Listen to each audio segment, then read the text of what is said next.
a society that is allowing the children to grow and to nurture them in a way that they are also going to be contributing to the society in the next coming years. So all of these are the reforms that will take place, and those are the intended result. It's a lifelong, it's a long-term investment, and I believe that they should be able to make it.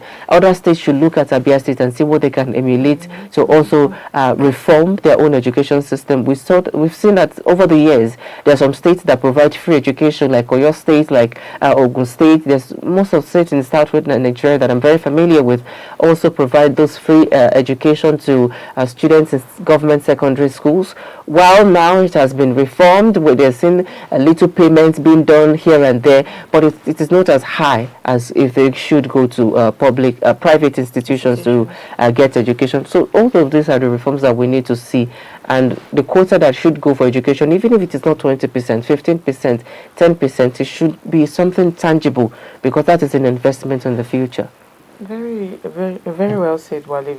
Because people may want to, dismiss this as just a diplomatic courtesy at UNESCO is commending the state governor, but I think we should look at this from the deeper lens, or from a deeper angle, because this is a very practical step, and I think because it's a very practical step that I think will even open doors for funding opportunities, and it's even more interesting that a state can do something that will attract. We've always talked about investment, so it's very interesting that the state is doing something that they did not have to lobby for investment, but they attracted this investment, and we are talking of funding partnerships here. With this interest that UNESCO have signified, and this commendation, we are seeing technical programs coming in, and sometimes even pilot education projects will even come in, because, and what's of importance to me here is not just the praise, like I said, for Alex Oti, because he has been doing a lot. UNESCO is talking about fiscal management here. What Abia State, what the governor have done so far with fiscal management, with infrastructure in the educational landscape, and this tells us that they are looking at the system, how the system is working, not just building schools, because when we talk about funding education, we just think about schools first. But UNESCO is showing us that Abia State is doing a lot with education, and they are focusing on education. They are looking at the system of education in Abia State, and so educational reforms like this is really about like I said, classrooms alone. It's about how governments manage money, how government how teachers too as well are being trained, like you mentioned, and how all this how learning is actually delivered. And you also mentioned the figure that has been given to, that each country, according to UNESCO, is even supposed to meet. It's about 15 to 20. And we are now seeing Abia, a state, meeting up to that 20%. I think it is very impressive if a state budget is going, 20% of a state budget is going to education.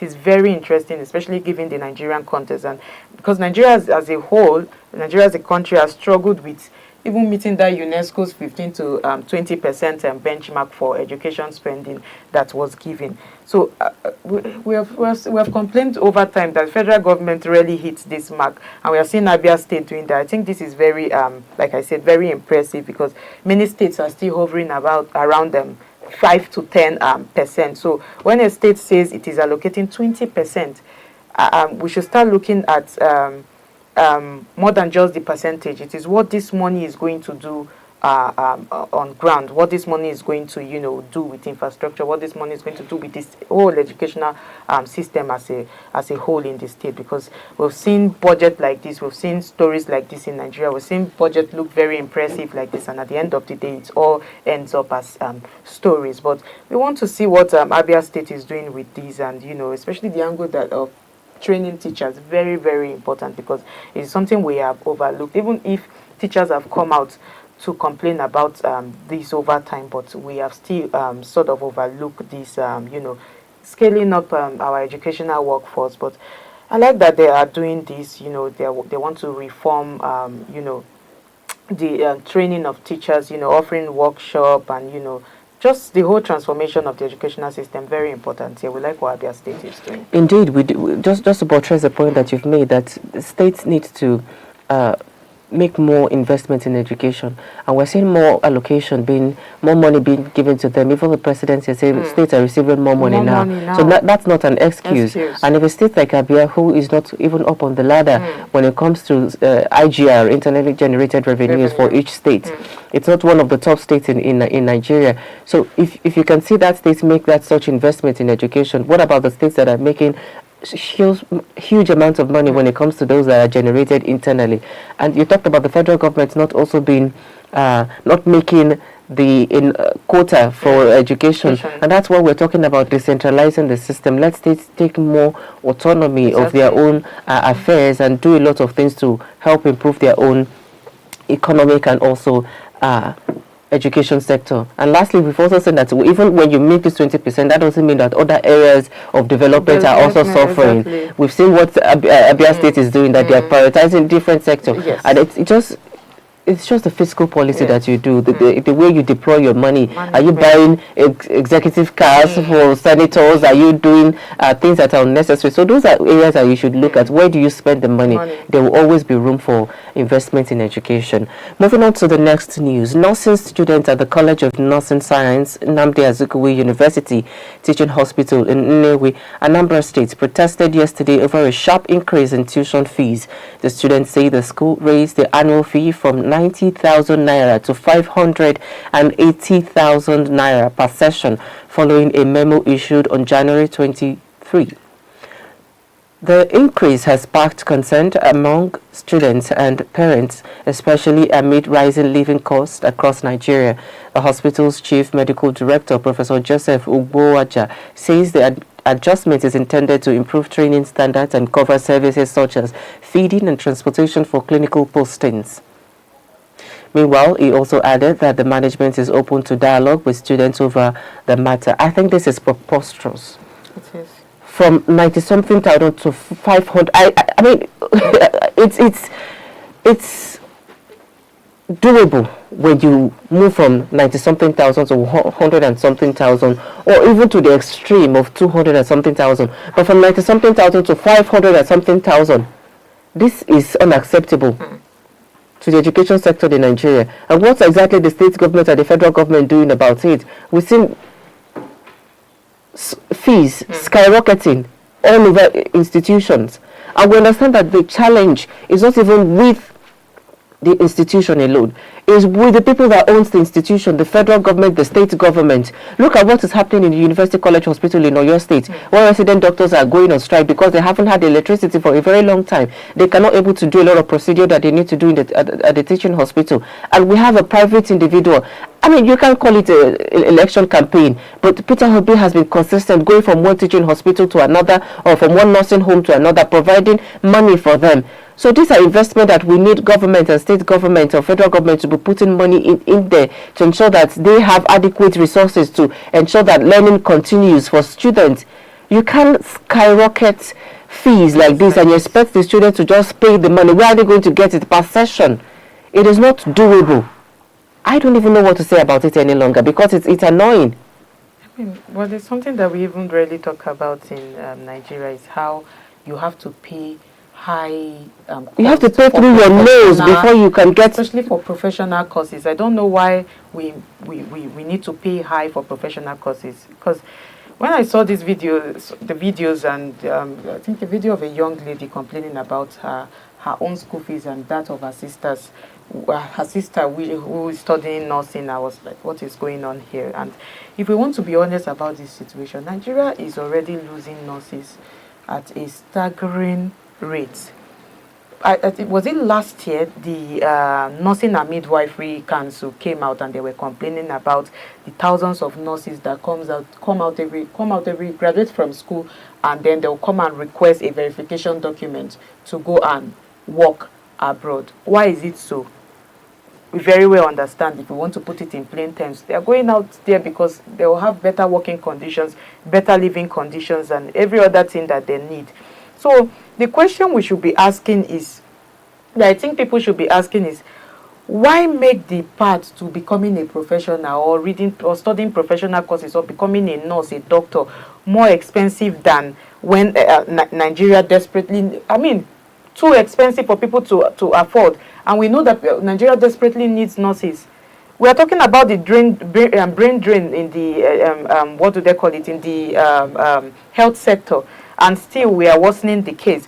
So I think if all of these tuition fees, tuition whatever, jumps from 90,000 to 580,000, I think that is not a, and they call it an adjustment. That is not a small adjustment though. It's not an adjustment at all. That's the kind of increase that can push students out of school, especially those from low-income families, even those that are not from low-income families. How will your child be paying 90,000 and then the next thing your child is asked to pay 580,000 naira, and because you have all the money in this world, you won't question it? You will question it. You have to question the system.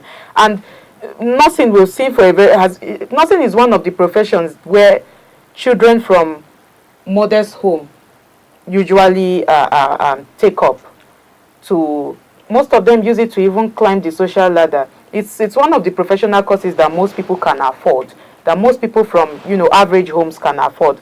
Well, because I mean, if it's for the what do they call it, doctors to study medicine, that has been a struggle for a long time. So it's almost like it's for children from influential homes or children from rich homes. But nursing is something that I still see that children from average home, from low-income homes can still afford to an extent, and now we are here. Well, I just feel like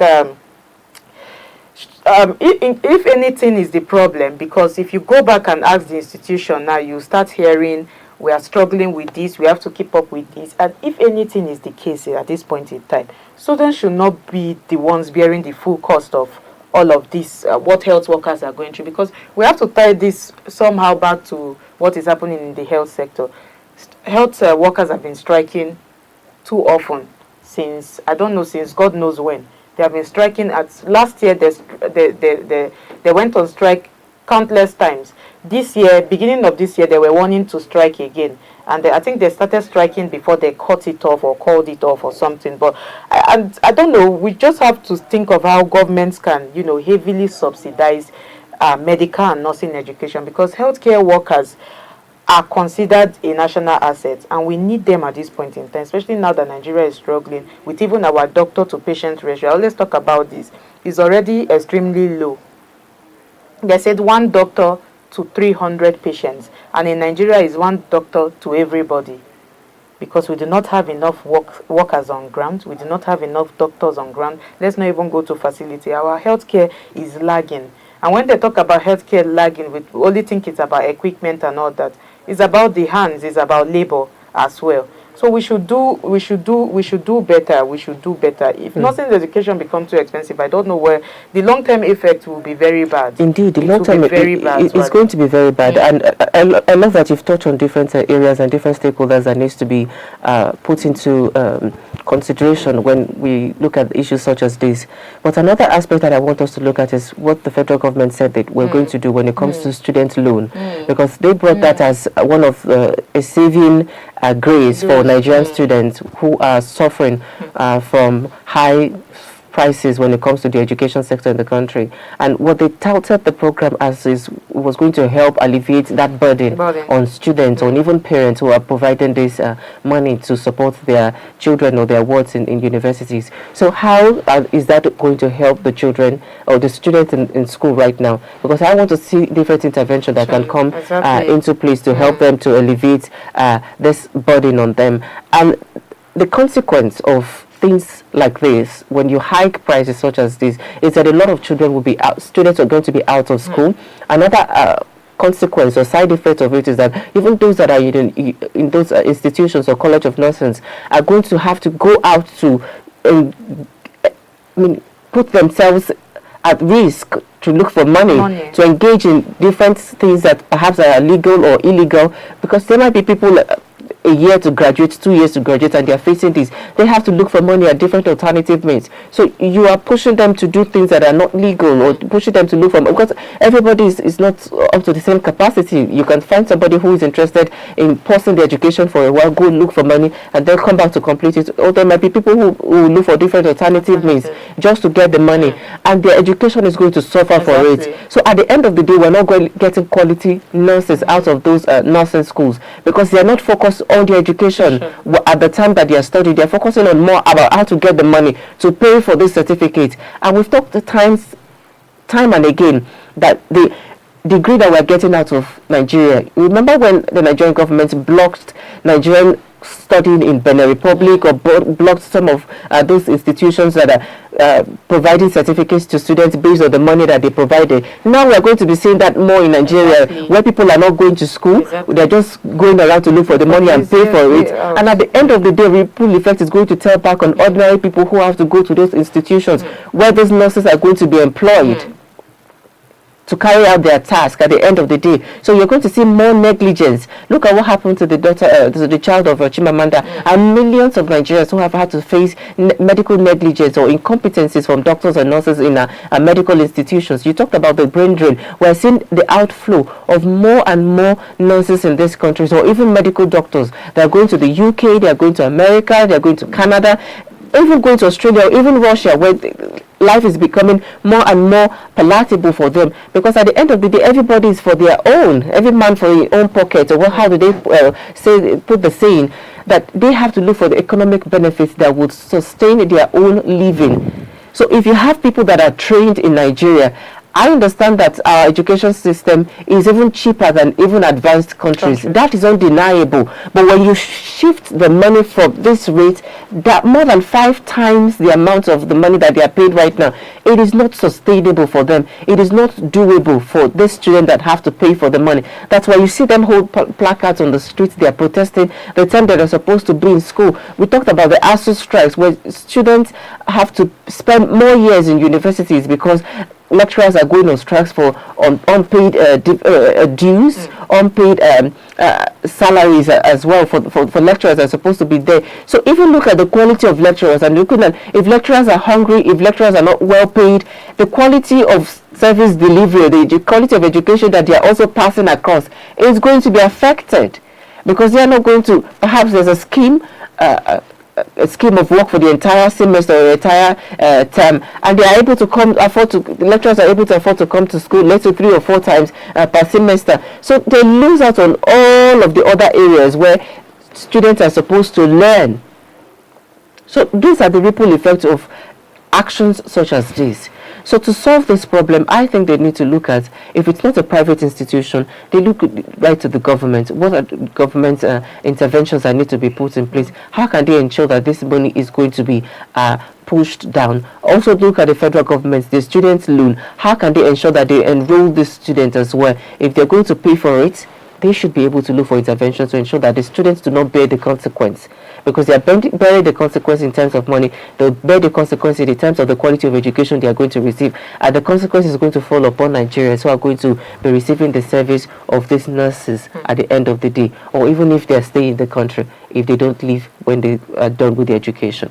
But that's as much as we can take on the story. Let's move on to the next one. President Bola Ahmed Tinubu said on Monday night that Nigeria has moved past its economic difficulties, stating that the state governments are no longer borrowing from banks to pay workers' salaries. He made the remarks during an interfaith bank breaking of fast with religious and traditional leaders at the presidential villa in Abuja. According to a statement from his spokesperson, Bayo Ononuga, the president said the economic reforms introduced since its administration took office have helped stabilize the country's finances and prevented what he described as a looming bankruptcy. He added that the relief for pensioners is gradually being implemented as the economic works to sustain economic recovery. Speaking on behalf of the Islamic leaders, the Etu Nupe Yahaya Abubakar represented the Sultan of Sokoto, Muhammad Said Abubakar III, prayed for national unity and guidance for the president. Christian leaders, including Daniel Oko of the Christian Association of Nigeria, also pledged support for efforts to strengthen the economy and national security. Well, we see that they break a lot of fast at the the State House these days, and there's a representation of the interfaith officials from both the Muslim and the Christian officials breaking the fast with the president at the State House. But the president has said something that is valid. He has said the data that is also concrete, that state governments are receiving more money now to their own state coffers, and so they have more ways to pay for their leeway to pay for their own staff salaries, to pay for other things that the state government are responsible to do when it comes to economic activities within their own states, and also boosting their own IGR as well to be able to uplift their own economic viability as a state. But we're seeing that more money is being pushed from the federal government down to the states. I hope that the state government will then to look at issues surrounding education, surrounding healthcare, and say how can we push more money into all of these areas, such as the issues that we've highlighted, the first two issues, the healthcare and also the education. Those are areas that this money is supposed to be pumped into. But we're seeing palliatives being distributed across states. These are areas the governors are interested in putting their money into. They are paying themselves bogus salaries. They are putting states. They're doing a lot of things that at the expense of the citizens of their own state. And now that we're seeing more handouts being given or more money being remitted to the state government, we need to ensure that state governors are not only relaxing, because they need to be able to look at ways to build their own internally generated revenue as well. We look about the tax a bill that has been signed into law right now, where different states, it depends on the economic activity that goes on in your state, that determines the bulk of money that comes back to your own state as part of the tax revenue that go back to different states and local governments. So it depends on the economic activity that goes on in your state, and that is where the state government needs to also look at what can they do differently to boost their state revenue. They look at states like Lagos. Of course, Lagos has been positioned as the economic capital of Nigeria. You cannot deny that they will be favored when it comes to getting more money allocated to their own state, or getting more taxes flown back into their own state, because that is where the bulk of economic activities in Nigeria is being done. So what can different states do? What can different regions, the southeastern part of Nigeria, the southwestern part, the northeast, the northwest, what can we do together? What can they do together as a region? If all states alone cannot be able to have huge investments in things that makes life better for their own citizens, such as transportation, education, amenities, or even provision of agricultural reforms into their own state to ensure that people are able to afford basic needs or basic social services within their own state. How can we put them together as regions to be able to implement this? I am looking for regions that will be able to look at how can we have road connectivity amongst our region. Look at the southeastern part of Nigeria or the southwestern part of Nigeria. How can these people come together to say, okay, we don't want to build a rail system. We see the blue rail and the light rail system that is being implemented in Lagos. How can we ensure that we have at least one rail connecting all of these states together? How can we push investment together to do that? Those are the ways that we as state governments are supposed to be spending their money, not to be distributing palliatives to people at the end of the day. Because what we were going to get at the end of the day is a situation where governors are receiving more money, states are paying salaries like they should, while economic development is also regressing, because there is no ingenuity, there is no creativity, and there is no foresightedness to ensure that in the next 5 years that we're going to be part of this government, in the next 10 years or in the next 8 years of two administration, what is supposed to be done, and how can we ensure that the state IGR is moved from where it is up to where we want it to be. It's not only about getting tax, it's more taxes that are giving more money to state governors. So what can you do with that money that has been given to you to ensure that the taxes that people are paying, they are also seeing the dividend for it? Exactly. Well, this is just this kind of statement is just a projection of confidence for the government. It's not translating into any economic reality. When we hear talk like this, if it is translating into into our realities, then we can say okay. So I just feel like it's a political statement that the president is trying to use to shape the national mood, because people are worried, people are complaining. So I think they just have to say something that will calm people down. But that's by the way. If we talk about the specific claim that state governments are no longer borrowing to pay salaries, I think that's a significant statement, and it's fully accurate, just like you said. It's very, very accurate because many Nigerian states depend on federal allocation, federal bailouts, all of those short-term bank loans just to, pay civil servants for a long time now. But now we are now here, especially with the rollout of the tax reform. We heard that a lot of these monies, I think up to 20%. I think they shared it 35%, 20%, this percent. I think the highest is going to state level, if I'm not mistaken. So, and we saw these things happen during recession time. We saw that a lot of state workers, especially civil servants in states, suffered this a lot because workers waited for salaries for months and months. So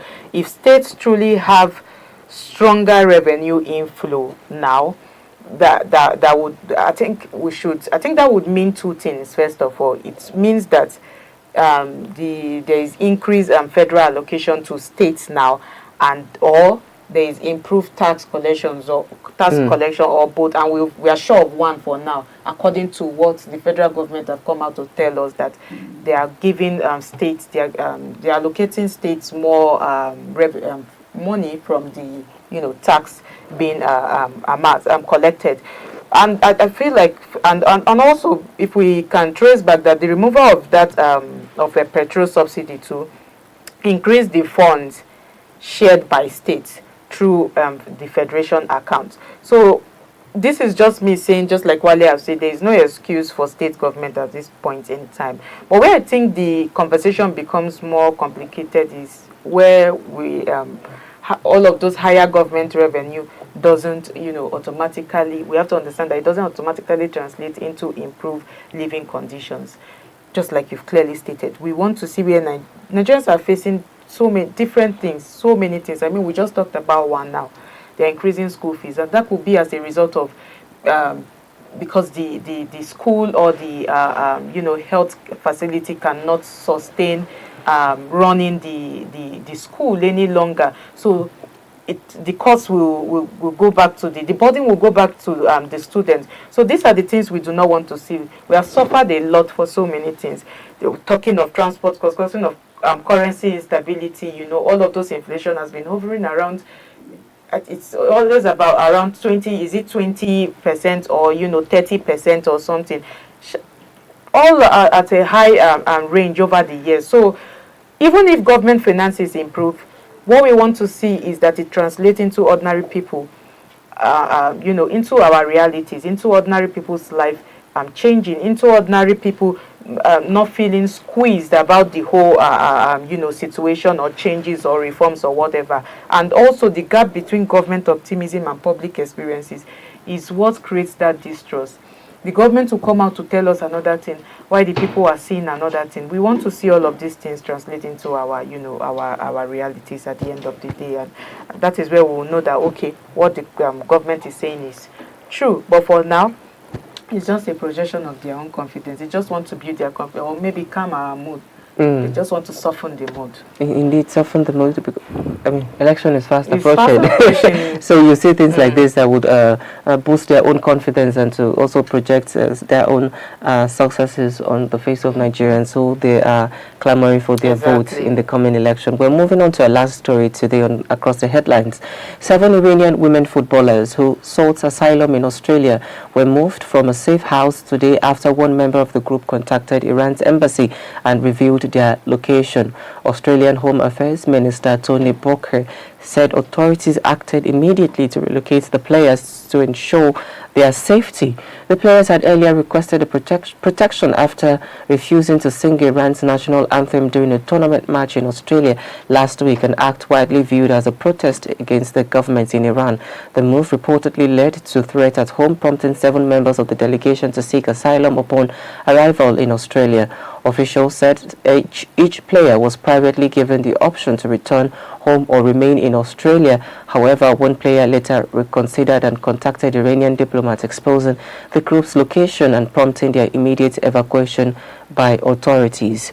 So the match happening in Australia was where this actually happened, where Iranian. So the context of this is that there's a war going on right now in the Middle East, and Iran is one of the major players in that conflict, where it has been attacked by the United States and Israel. So they have their players in Australia who are supposed to participate in a sports event, and as accustomed to activities surrounding sports, each nation has opportunity to sing their own national anthem. So a number of those women that are participating in the team refused to sing or participate in that national anthem. And after that, we saw a lot of conversational stories online to indicate that this sports people's lives might be at risk when they go back home. Of course, their home is being bombarded by the United States and Israel. So that is one risk for them going back home. Another risk is that perhaps because they refuse to sing their national anthem, the government might look forward to punishing them where they return back to the country. So there were a lot of that conversation online to push the Australian government to provide asylum to the number of players who have requested or who has expressed interest in that. Was also the President of the United States also saying that Australia should not send them back to Iran. Even the United States would be willing to accept these players back into their country to ensure that they protect them from whatever repercussion that might be against them when they go back to Iran. And people look at the Donald Trump and say, you are bombarding the country. Even when they go back to the airport, you bombard the airport. Maybe you're even going to be the one that will kill them when you go back to the country. So, I mean, you've killed Americans and Israel war on the country has killed more than 1,600 civilians in Iran right now. We know the number of school children that has been killed. Almost 180 school children and teachers were bombarded in a school environment where they've been killed. So that's a hypocrisy on its own way. It's just to boost their own political standing in the world, to say that we are doing something to protect human lives. We don't want human lives to be at risk. But it's already evidence that what you're doing to human lives across the Middle East is to jeopardize their own safety and to push them to untimely death. So there's a political pressure building up on Australia, and they've been able to cave to that demand from different international bodies and institutions and governments, including the United States. So they provided this asylum to a number of the team members who expressed interest. And we saw that after they've provided this asylum and took them to a safe house, one of them had a change of mind and said that I don't even want to stay in this country. I want to go back to my country, which is Iran. And then she phoned the embassy, exposing their own location. So they had to relocate them to another safe location. But I believe this is not just theatrics, because there is no concern to the safety of their citizens. Iran is battling their own countries, trying to save themselves from being bombarded day and night. So you think they would have to concern about the few number of their football team that has defected? We have people defect from different governments in all parts of the world. Even Iranian diplomats have defected when it comes to their representative at the United Nations. Have they gone to look at the person and kill the person? Of course, we'll have people that are disgruntled against the government or whatever institution that is governing their country. And we've seen the likes of that from these players as well.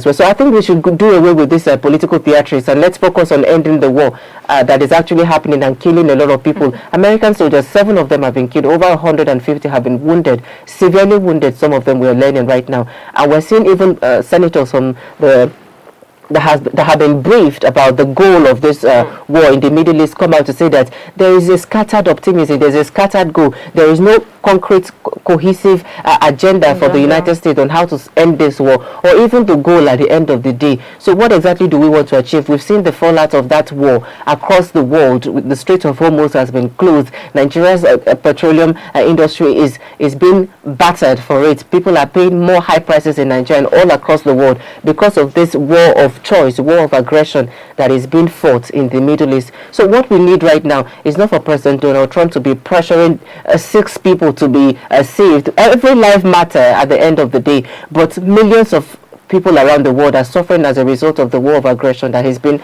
fought in the Middle East right now. So that is where the concern should be from my own perspective and from judging from the hundreds of people that have died and from the millions of lives that are suffering as a result of the war going on right now, and we should leave this theatrics, this political game, to show that at least we are doing something. Let's save the Iranian footballers in Australia. Okay, tell the Australians to bring them to your own country now. Let them see what they will do there. We don't even know if these people are also part of the Iranian intelligence team. Let them bring them to America and let's see what will happen. So these are the things that we are trying to look into to ensure that there is peace and tranquility in the world, rather than focusing on killing people at the end of the day.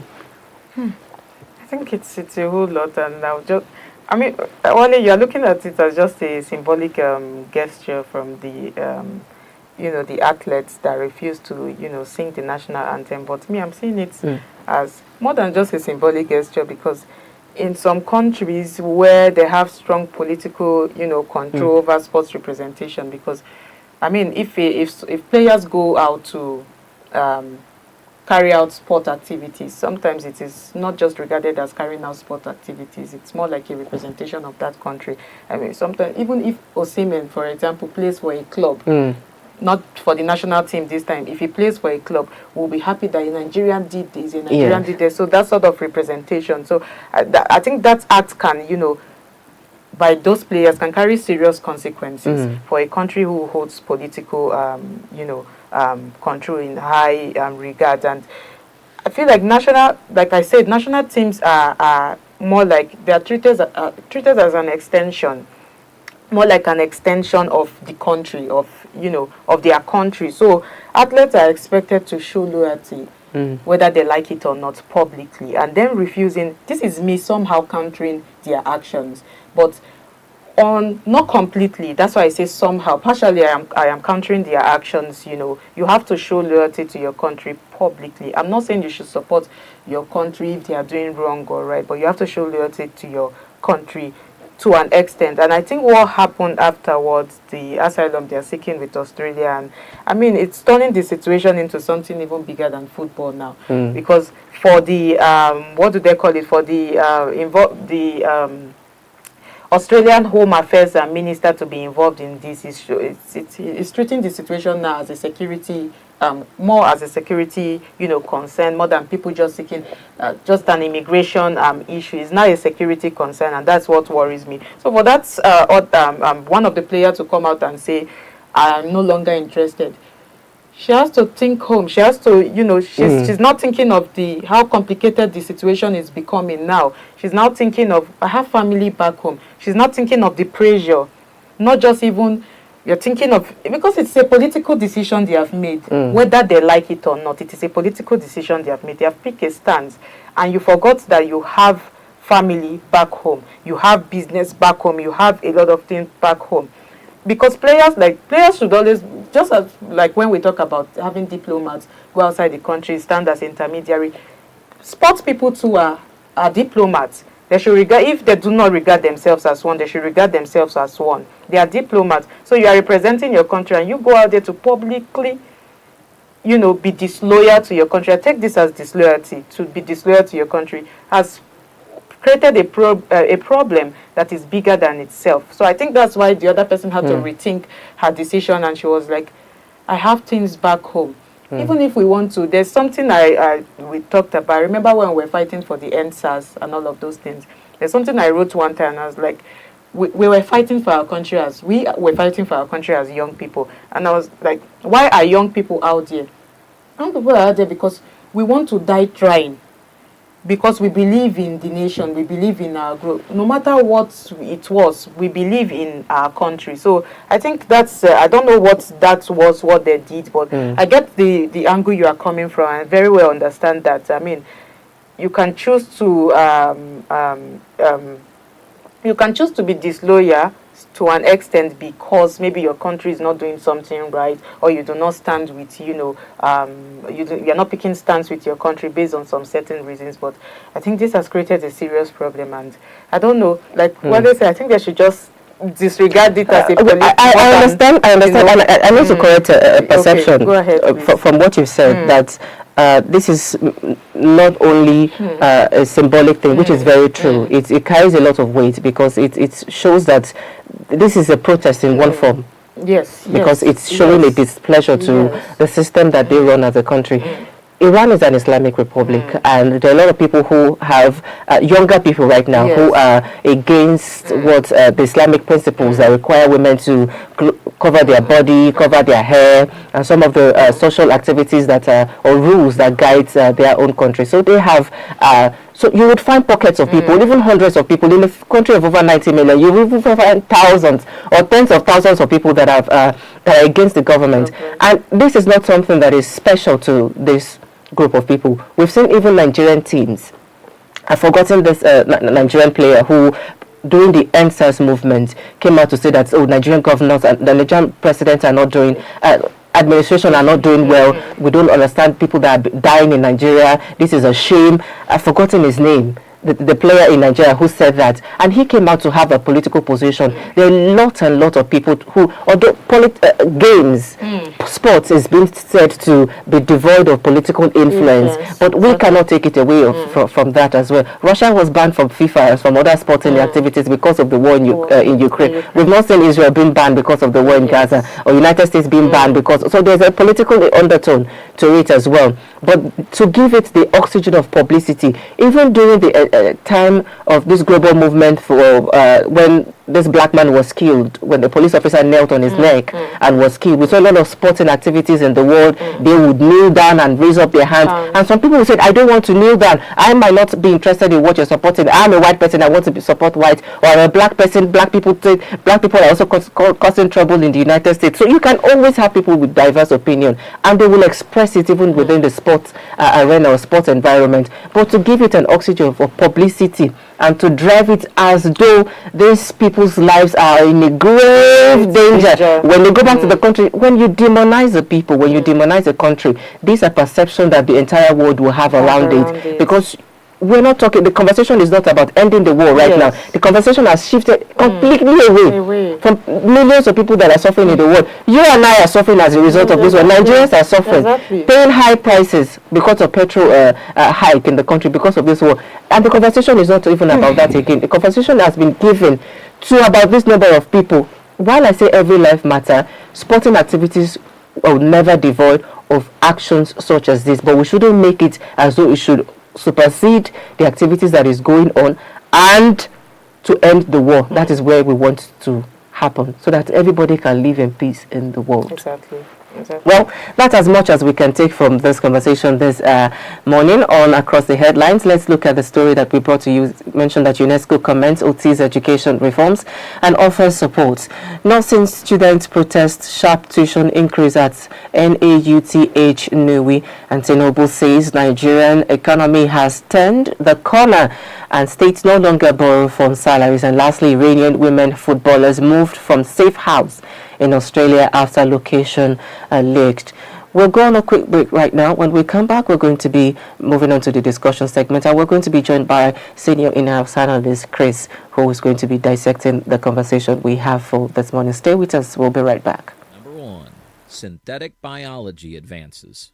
Synthetic biology is pushing science into new territory. Using AI-guided gene editing, researchers are engineering organisms to produce biofuels, biodegradable plastics, and even synthetic meat. In 2023, Ginkgo Bioworks announced partnerships to design microbes that can manufacture sustainable chemicals at scale. Moderna and BioNTech are expanding mRNA technology beyond COVID vaccines to treat cancer and rare genetic diseases. The global synthetic biology market is expected to surpass $30 billion by 2030. By 2026, the line between biology and technology will blur even further, making synthetic biology one of the most transformative fields of the decade.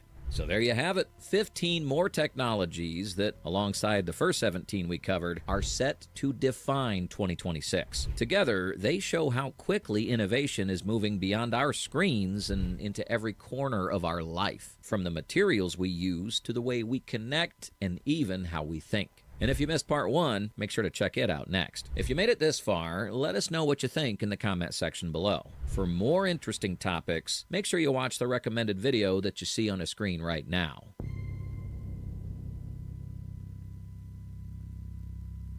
Number 2, advanced neurotechnology beyond BCIs. Brain-computer interfaces grabbed headlines when Neuralink implanted its first chip in 2024. But neurotechnology is much broader. Researchers are testing non-invasive brain stimulation to treat depression and PTSD, while companies like Kernel are developing helmets that can monitor brain activity with unprecedented detail. Clinical trials are exploring personalized brain therapies for epilepsy and Alzheimer's. In 2023, the U.S. NIH launched its Brain Initiative 2.0, investing billions in advanced neurotech. By 2026, these innovations could expand from medical use into wellness and cognitive enhancement.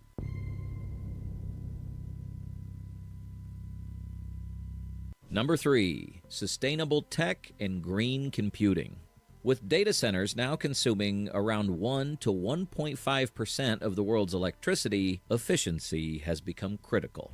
Google, Microsoft, and Amazon are racing to power their data centers with renewable energy, while chip makers like NVIDIA and AMD are optimizing for performance per watt. Carbon capture startups are using AI to scale up efficiency, and researchers are designing fully recyclable electronics. In 2024, Microsoft announced it had achieved 100% renewable energy coverage for its global operations. By 2026, green computing will no longer be optional. It'll be baked into how the tech industry operates.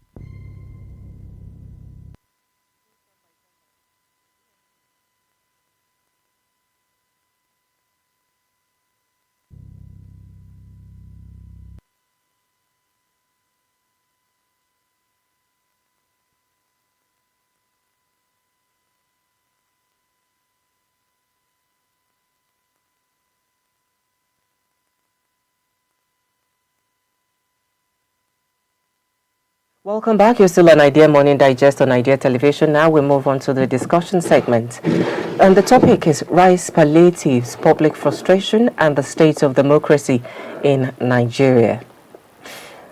In recent days, politicians across several states have been distributing thousands of bags of rice as what they describe as palliatives to support citizens facing economic hardship. From lawmakers in the National Assembly to governors in states such as Kaduna and Kano, trucks loaded with rice have been rolled out to communities, particularly as the holy month of Ramadan approaches, as we are in the holy month of Ramadan. But while the gesture is represented by and also presented by some officials as a form of social support for struggling households, it also triggers widespread criticism and satire online. Across social media platforms, Nigerians have criticized these recurring tactics from politicians. Phrases like government rice, buy rice, and for the rice have captured the frustration many people feel about what they describe as temporary handouts in the face of deeper economic challenges. These reactions are unfolding at a time when inflation remains extremely high and many Nigerians are grappling with rising food prices, declining purchasing power, and persistent electricity outages due to repeated national grid collapses. So this morning we're taking a closer look at the debate around rice palliatives, the economic realities behind them, and the political implications and what this movement reveals about governance, public expectations, and citizens' participation in Nigeria democracy. Now, let's look at where this is happening. APC lawmakers and governors in Kaduna and Kano are distributing thousands of rice and bags labeled as 2026 palliatives. Elsewhere in Niger State, a representative is overseeing the distribution of food items contained in 10-trailer trucks to vulnerable groups. Also in Plateau, the federal government kicked off Presidential Emergency Food and Nutrition Program, distributing rice, oil, beans, and nutrition items to 2,000 vulnerable residents. And in Kebbi, a politician is seen distributing 200 naira notes to a crowd of young people, labeling it as youth empowerment. On the show this morning, we're joined by senior in-house analyst Chris Ejiofor, who is going to be dissecting this topic and see how it also affects our political landscape in the country. Good morning and welcome to you, sir. Good morning. Thank you for being a part of the program this morning. If I may start with the quote that we saw, them government of rice for the rice and with the rice, by the rice, as well, for, by, and with the rice. So that's a criticism of the situation that we find ourselves in this country. And So, what's your initial reaction when we see things like this, that we're seeing handouts being done fast approaching to the election that we expected in January? Is it January or February? I think in January 2027. Oh, okay. 27, am I? Yes. So you see, the entire scenario shows that democracy has gone for the I don't know how to put it, but then it shows that the real democracy we are practicing now is just like you said, rights for the rights and for the rights or whatever. Then that has replaced the real essence of democracy, because whereby it's discovered that you use all these palliatives, like you mentioned in several states, doing the same thing, all for 2027 coming election. But that's the essence of the entire thing. Something we have not been doing. And then they capitalize on this period of Ramadan. Then you could remember when they were doing palliatives, many of them stored palliatives that were given freely by foreign donors and the rest at that time of COVID. Some of them stored it and later stored it somewhere and later tried to release it for election purposes in our sign. So the same thing is playing out now. So deliberately it shows that our political class started to make the people hungry, so that when a very comes from the table, when it falls out of you, you can be able to pick it and forget about your future. So that's exactly what is happening now. So the same thing scenario is playing out, that the idea is to make people perpetually in poverty, so that they can decide. And when they decide, what happens? I think the real essence of democracy is gone. Is it this intended goal of perpetual poverty that has also, in some ways, shaped people's perception about governance, or you would assume that there is a lack of political awareness amongst ordinary Nigerians, or civic responsibility, or even the idea of what governance should be about? Because every election cycle, we see that this is a recurring thing, that there's always rice to be distributed, rice, oil, and the other things that are being distributed to people, and you still see people troop out in masses to go and collect this rice, even get a handout of 5,000 naira, even as low as 500 naira, and that will still influence their voting pattern.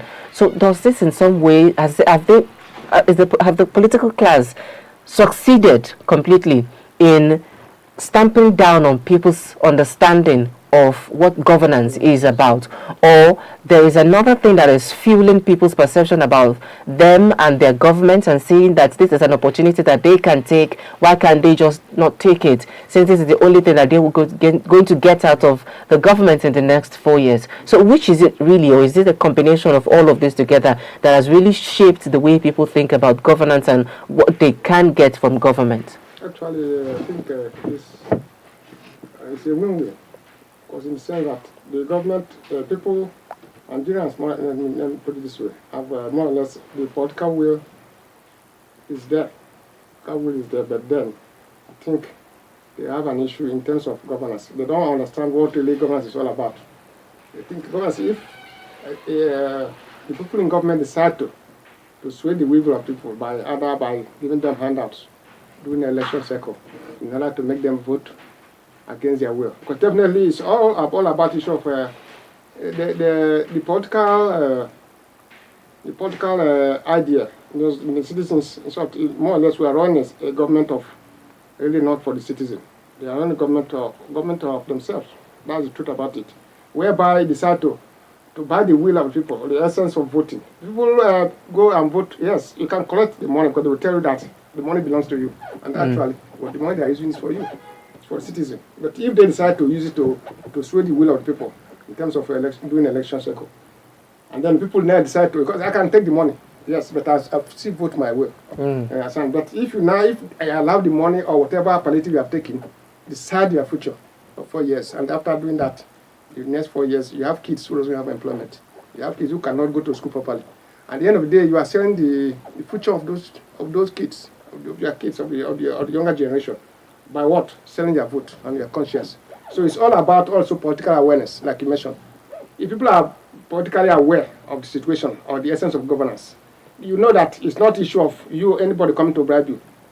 Because these things are playing out, just like in the days of Lenin, the former socialist this in Russia. He said, you know, he did one thing. He did that at that time.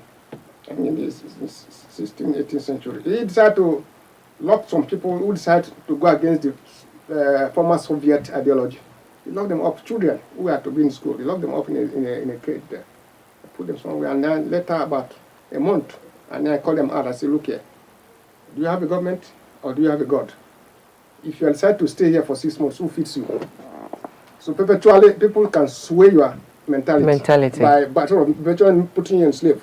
So that at the time of when they want to use you, they will come out and easily you see you. So it's not a lot of people out when they come out there, because you now throw crumbs, people now go to the crumbs and eat and start forget about their future. So it's all about what our political class are playing out now. So it's now left for the citizens. There should be what I call a citizen awareness of how governance should be. That this people, you put them there. So they should be your servant. And that's how it's supposed to be. But here it's called that it's the right way around. Yeah, so I think it's all about political awareness. People should be able to have they create, in short, citizens awareness. In short, in a democratic setup. I remember that time, I think when the former president, Babangida, when he created a two-party system for us, he did what they call Nigerian Democratic College institutions, where people, it's like an electoral college where people go to study how it's supposed to be. That's why what is playing in America. You have a two-party system based on ideology. So people now understand that this is the ideology of this party. This party is pure to the right, and the other party is pure to the left. And you have a party to the center, you'll be able to know these parties are this. So such ideology is what drives the society. But today we don't have a class with ideology when it comes to politics.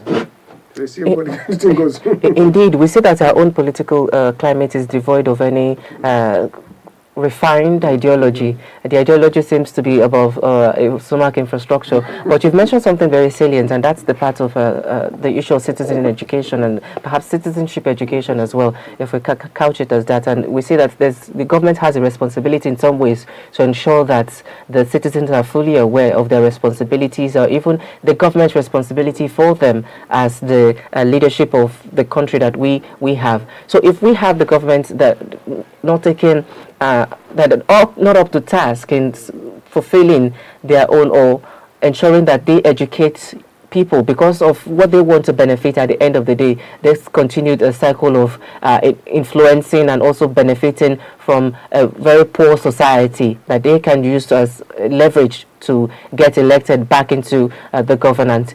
Now let's look at the alternative that we seem to have right now, which is the use of social media. Because on social media right now, we've been seeing it has been a go with a lot of criticism about the political class in the country. Are we seeing that as a form of education when it comes to the entire population in the country, or even for the sect that seems to be the largest youth population in Africa, that can have build themselves together as a voting bloc in the country to support the candidate and actually ensure that candidate will win an election at the end of the day? So are we seeing social media as a means to revive that citizenship education, to reorient people, so to say, about what governance is really about and their own responsibility towards the government and the representative of the government, which are the elected members of our own institutions, responsibility back to the citizens?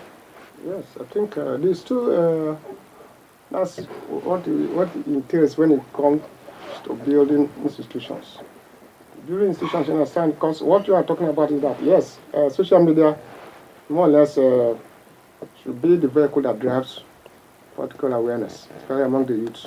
Since we have the largest population of youth, can decide how the country is being governed in modern democracies.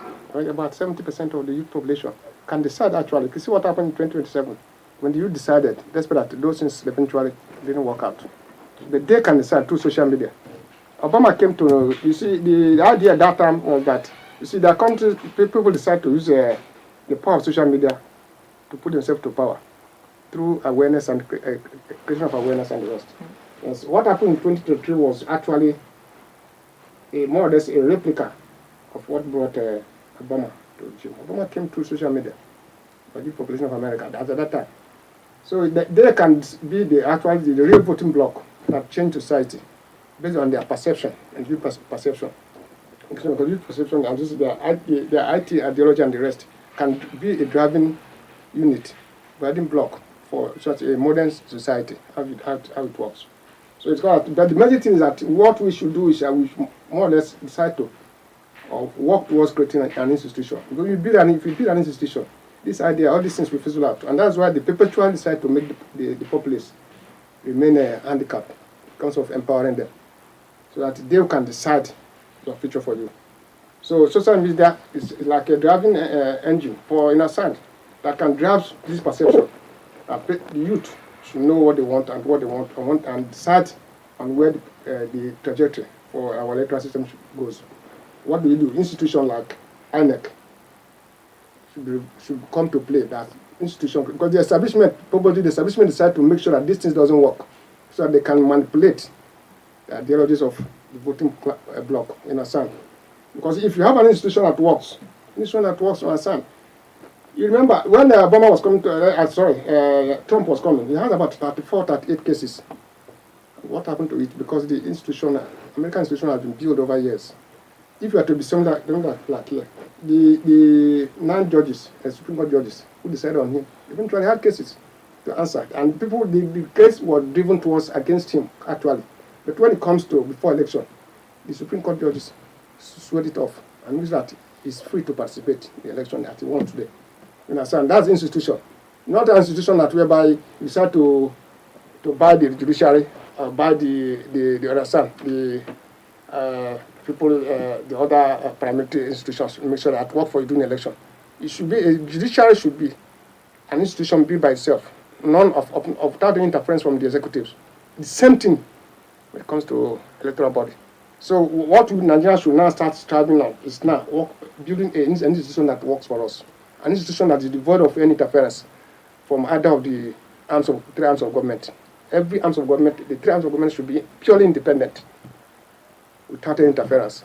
So that when such institutions are built, it's called that our politicians should now know that they don't have to manipulate the system in order to survive. But who are those that will build that institution? If there's still those who political positions in the country, yes, who are benefiting from the structure that they have created as well. And going back to the citizens, Cynthia, if I may come, if you can help us shine light to it. In other countries, he's mentioned the United States and some other advanced countries. We see them contributing to even electoral campaigns for their own candidates. You see them donate money. Is it donate to Obama, text this thing to 3444, donate to Trump, or donate to this political institution. So they see a sense of responsibility. Is that why do we lack that in this part of the world? Is it because of poverty? Is it because of our own perception about what the electoral system is all about, or what governance is, or what exactly is the distinction between the countries that have been able to see election cycle as their own responsibility, or they have a say in choosing who becomes the president or becomes the prime minister? Because at the end of the day, it seems as though they feel the perception of being involved in the system, being able to control the system while they are in government as well. Our own feel that in some ways, I'm just giving you ideas right now, because our own feel that I can only participate in this system whilst they are trying to come into power, because when they get into power, I don't have anything to say any longer. But we see that the democratic system is not run like that. There are things like referendum, there are things like public opinion. There's public opinion where it also shapes the government's policies and all of that. So why do you think there's that distinction when it comes to participation in electoral activities, be it in Nigeria, where we wait for handouts, or in advanced countries where they even contribute their own quota to it? First of all, while talking about public perception about democratic responsibilities, it's built. In Nigeria's case, it's built on distrust that has, how should I put it, hovered around for a long time, and that's what Nigerians hold on to, and that's why we're always questioning everything. And that's the reason why the whole rice case, this case, or different videos that have been coming out, because inflation has sort of inflation can change, poverty as well can change people's psychology, can change citizens' psychology, whether we like it or not. And that's why we have, we saw that video when that girl said, I'll take whatever they give to me, even if it's 500 naira, it will be enough for me to buy, more, so I can, calm my system. But another thing I think we should even understand is about when it comes to politics, when it comes to public policy and politics, we should understand how to differentiate them. And in this part of the world, we tend to mix the two, and that's where the confusion arises. Because first of all, emergency support is not wrong. So this is me saying that coming out to give palliatives is not wrong. It's entirely not wrong, because we have seen this happen in different parts of the world. During difficult times, palliatives are being shared, emergency supports are being rolled out. But we are seeing our own being linked to electoral. Because citizens, and that goes back to citizens' education and awareness he was talking about, is because we do not understand these things.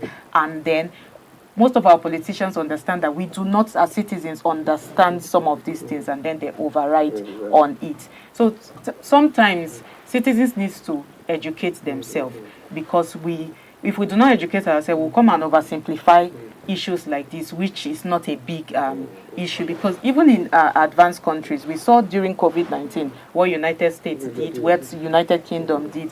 They came out and they gave people money for food. They were giving people money for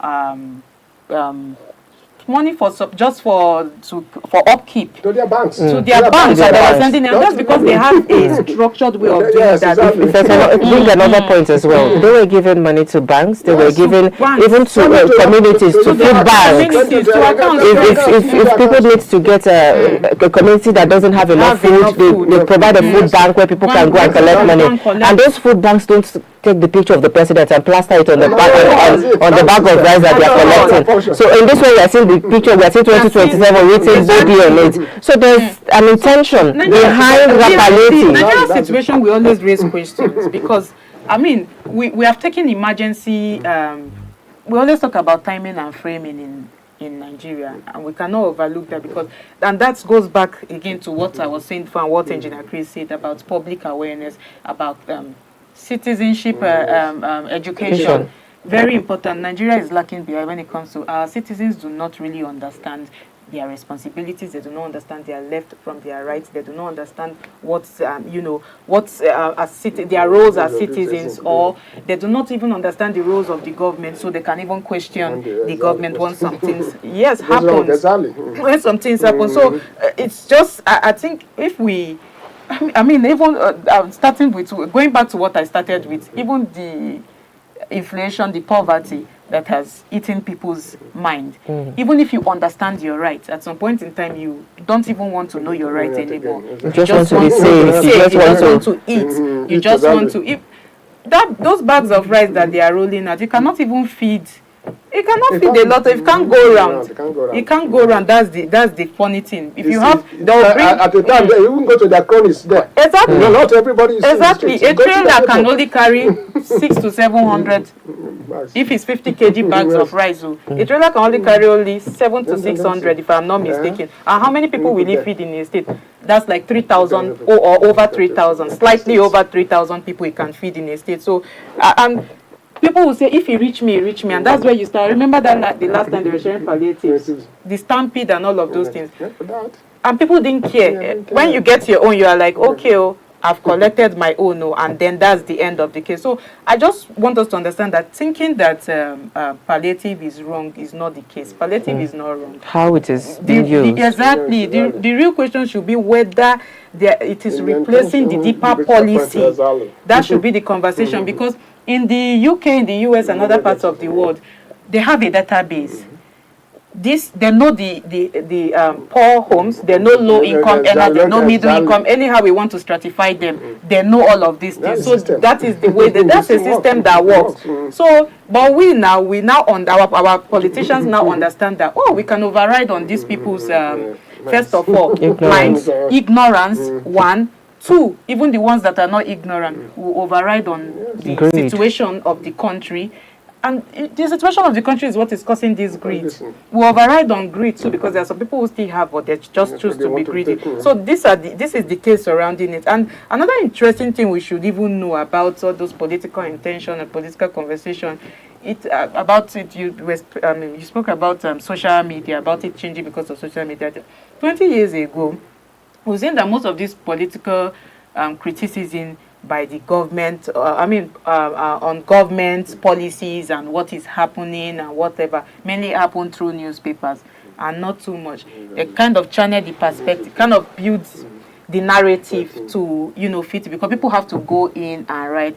The only place I can say people sort of air out their grievances or their concerns is through radio, because it's kind of creates that anonymous platform where people can share you just say your name. I can choose to call anybody's name and all of those things. But today, people have their own platforms.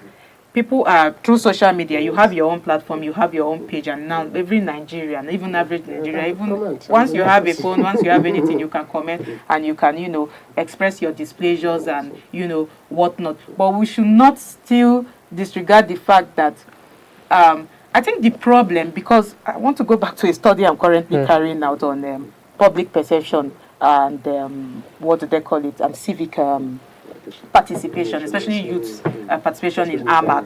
And when I was reading through, and I discovered that sometimes it's mainly about framing, how the government comes out to frame this thing. That is what causes this how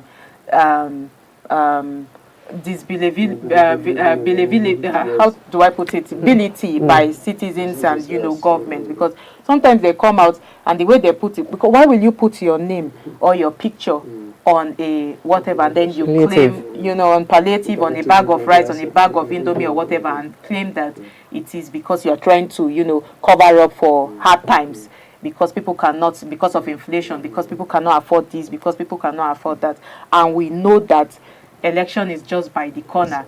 So I think I always complain about communication. I think the Nigerian government needs to learn how to communicate with people. They need to learn. If not, they'll keep building this perception. And social media is there, like we said. You come out and do anything. It's not like it's not like before that you now write to the newspaper and say, put it this way, and they'll write it. Yes, new media is turning everything upside down. Now, new media is giving everybody that voice we have been talking about, the freedom of expression. Is even being misused now by everybody and anybody. So they just have to be careful how they put things. People are coming out now to talk. People are coming out to, say what they want to say. So, but I think that's the much I can. But the basic thing should be capitalizing on such thing on the platform now to change narrative. How things are being. You can change the whole system. You can change the whole system. It's true. Okay, imagine the electoral law that was released. The gazetted without taking to the public. Without taking to the public. That's the communication gap I'm talking about. So these are the things people can. Awareness, create awareness. You can change a government if you want to set a government. That's good. Engineer Chris, another aspect I want us to also touch light is the issue of I think the bulk of Nigerians who are not even interested in any political activities in the country, because we see in the previous elections in the country, the percentage of people that elect a president into power is so lower compared to the registered voters that we have in the country, or the number of accredited voters when it comes to combination of even people that voted for the other political parties combined, or even people that didn't participate in the election at all. So we are seeing that apathy from the people when it comes to participation in governance, or educating themselves, or seeing their own self as a partaker in the state of affairs of the country. So what exactly is driving this apathy when it comes from the ordinary people? Because when we bring these people together, if they can have that coalition, a force of the people who have decided not to participate in any electoral activities, it will definitely outweigh the number of people who can be influenced, or the number of people who have been bought to vote a certain way. So how can we ensure that this percentage of people that are not even interested, there are some people you even tell them the election is happening next year, they'll be like, oh really, there's an election coming on next year, so 2027 is our next election. We're like, until they see campaign really going on, it's like, these people want to do election, you can see them, so they're interested in just running their own lives. How can we ensure that, to tell people to know that you're not in isolation in whatever country you are? If you're not interested in politics, politics is interested in you. The amount you're paying for petrol is driven by the policies that is being implemented. Because if we have strategic reserves, if we have refineries, you will not be paying as much as you're paying right now. So all of social reforms that we're even having in the country as well is being driven by the government. So they just feel in some certain ways, if I can find my way around it, I can completely avoid being lumped up in activities that has to do with governance. And I think our education system needs to also portray governance as not only about election alone, because there are other activities that makes you understand that there are principles of checks and balances in government. You have your representatives, you have your local government, you have the State House of Assembly where you can write to it, you can challenge the law. There was a woman who challenged the ridiculous law in Nigeria that required women to submit their passports to their husband or take their husband's consent, or a ridiculous law in Lagos that said people should not go out on the first Saturday of the month, and this person said it infringes on my human rights to move. Human right of movement. You can't say because you want to clean the state I should not be able to move around to do my own economic activities. And the person won in the state courts, and so that law had to be completely removed from being implemented. So how can we ensure that people understand different arenas or different areas where they have a say in the government? Even if you don't have a say of bringing this person in, you have a say on the governance in the country. You know, I listened to the representation of IRANIAN, American congressman. He mentioned that they say in Africa, or in sub-Saharan Africa, Nigeria's youth population are the most docile. And that is the truth. Because, you know, coming to social media is not social media that once you want to be monetized or what. It should be a driving vehicle that changes the mindset of our youth now, who can change things. Because you look at it, what you're talking about is just what is causing all this rift in terms of policies, because we don't seem to, we feel that governance is all about, is for politicians. Rather than that, these politicians cannot be there without you. You understand? So it's time for us to start questioning their policies and whatever they are doing there. And what we did, there seems to be a gap between the people in government and the government. That's what creating all these things. And now they lashed on it to give you policies that is not durable or good for a developing economy. They do things the way they want, because all this what I'm trying to say is that you now discover that the youth population, like I remember the last time there was an issue where people were questioning the issue of crowdfunding. Talking about this thing, people overseas. I remember about how many $1 million was sent for a particular candidate.